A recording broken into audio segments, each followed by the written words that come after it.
then you'd have a lot more. So the blame and the shame's on you for being so damn poor. It ain't the price gouging, and it ain't the inflation.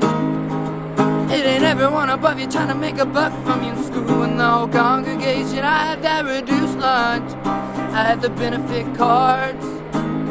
It never occurred to me to blame my family for life being so damn hard. I should have paid attention back when I was in school. Then I could figure up the tax, I would know a lot of facts. I missed the class where they taught the rules. I was memorizing capitals, I was in the spelling bee. I must have skipped the part where they taught the art of private equity. I was selling chocolate bars, I had a disorder.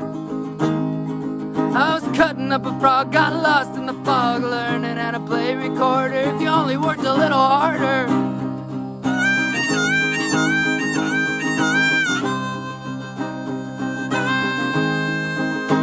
If you worked a little harder.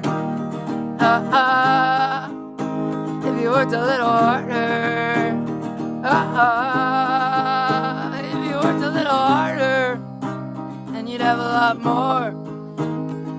So the shame and the blame's on you for being so damn poor. It ain't the banks, and it ain't the taxes.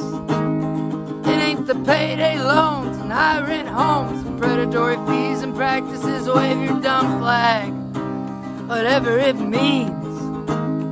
But you should ask yourself, when it comes to health, are the poor really all that free? If you worked a little harder,